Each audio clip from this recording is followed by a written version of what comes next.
Welcome again to the Kasebo Show. Today we are continuing the topic, education and job situations in Finland for foreigners. We are privileged to have Mr. Vincent who works in Austria in the studio to talk about or to share his experiences in his working life and how he made it to the top. You're very welcome, Mr. Vincent to Kasebo. How long have you been in Finland?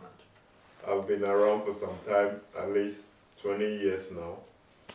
I came like any other one of you as an exchange student and graduated with my master's degree from the Faculty of Agriculture and Forestry.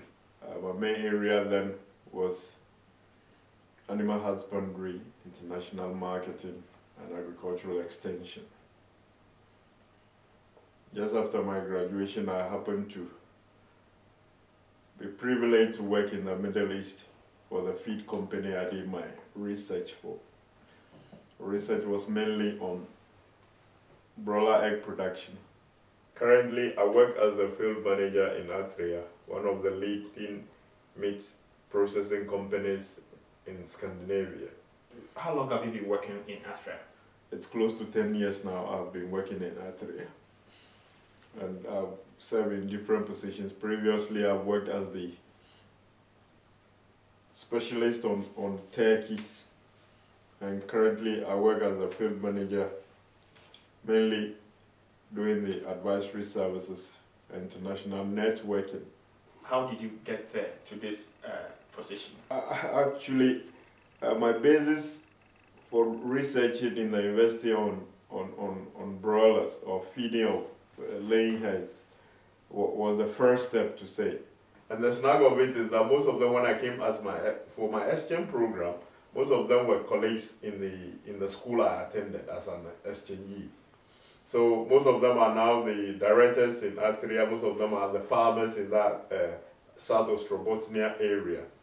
So there was the need that Atria was expanding its meat production. They were adding more farmers, and there was the need to advise the new farmers coming. And with my background globally and locally in Finland, I think it was not too difficult for them to call me when I was about the end to finish in the end of my teacher program. You said you came for an exchange. From what institution or from which country did you come to Finland to do the exchange? I came from Ghana. I graduated from Legon, University of Ghana, and I did agric in Ghana. But when I got here and did my exchange program, I looked very carefully. You see, sometimes you should be smart with yourself. I specialize in crop production in Ghana. But when I look at the crops internationally or globally, the crops in the tropics are different from the crops in Finland. So instead of doing crops as a quick program, so I could have finished with my master's degree, I started all afresh and did, of course, we did some animal sciences in Legon as well. But what I thought to do was just to go into animal production and then selected poultry. Did you have any previous working experience before you came for the exchange? My agricultural life looks very long. You know, when I did my sixth form in Ghana, then I thought, what is this? Because you know, the Ghanaian situation was that apart from you went into a technical school, you didn't have any skills. So instead of going up straight, I went into Kwadaso to do agriculture. So there I graduated as an agric extension person and worked in the agric ministry as a frontline staff for the Ministry of Agriculture, and I was based in the Greater Accra region. You studied agric in Ghana, and then agric is one of the courses people look down on. How was it easier for you to make that choice to go into agric?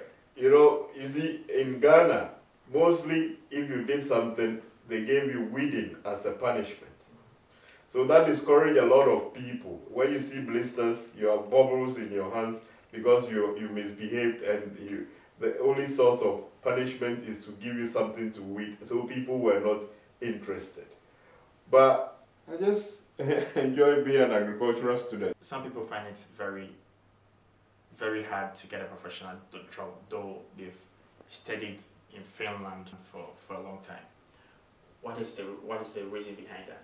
I'll not hold brief for anybody, but it depends, one, the course you have done, and then the interest of the person per se.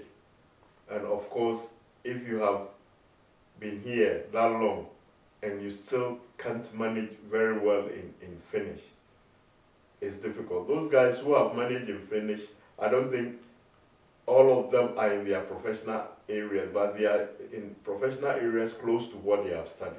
Not even Finns who have their professional lines work in their professional areas.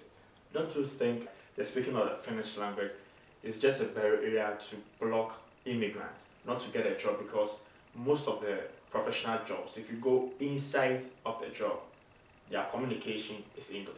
That is rightly said, but then the everyday basic maneuvering in the setup will not be in English. And of course, again, it depends on the career line. I wouldn't say all the careers have mainly English. The computers, yes, but most of the career areas. For instance, if you become a doctor, the patient that is coming has never learned any English. How long did it take you to learn Finnish? Oh, a very quick learning. It was, I think, about 3 months, because I was mostly in the countryside during the summer. I could just mix up with the people in the countryside. If you sat in the classroom, you are disappointed. You are discouraged, because it's a very difficult language with all kinds of terms. But just picking it from people and throwing it out. You see, if you are quiet, you can't get to learn the language. Just throw it about. The person you are with will tell you the right one. That is the easiest and the fastest way to learn the language. Is going back to Ghana or to Africa to get a professional job a good option? It is the best option. That is for which reason we came up to learn. My personal experience has made me feel reluctant to go. I've gone into many African countries to do projects. I even went into Ghana to do projects with Darko Fabs. I went to the ministry back to work for them. There was somebody who was sitting there because he was from Legon, and he was having his territory. You were becoming an impediment. Even he didn't know me under 15 minutes. He was fighting me because he felt threatened. You can live comfortably for a month. After that, what do? If you don't have a job? You know our Ghanaian situation. Somebody will shave, you have to buy the blade because you came home with a plane. No, I'm not discouraging anybody from going home. Can we be entrepreneurs of ourselves? It's good to be an entrepreneur, but then being an entrepreneur means you should be ready to face the tax collectors. They don't play with their taxes. I mean, it's good if you can have a long future as an entrepreneur, but for how long? People get contracts today. After 3 months, there are no contracts, and the taxpayer doesn't look at that. Do you have any advice for students who are still studying and graduates who are in the field not having a professional job? If they can just be active and look at the vocational institutions, there are lots of them around. Some of them are free. In our Ghanaian proverb, it is said that too much meat doesn't spoil the soup. So if the soup has a variety of meat, you can always be called upon to do anything. If sometimes you make your hands a bit dirty, if you have your profession in your pocket, you still have your main reason why you came here. You see, when you go back to Ghana now and you go to buy bread, nobody will ask you whether it was the professional money or the academic money. Whether you came to clean or you came to wash dead body. If it is the same 50 CD, no, it's the same 50. Thank you very much, Mr. Klutse, for coming to Castle Show. Viewers, thank you very much for watching, and I think we've heard from the man. Make good choices. Get your hands dirty. This is where we end today's edition of the program. You can watch more videos from us by logging on to www.kasebomedia.com.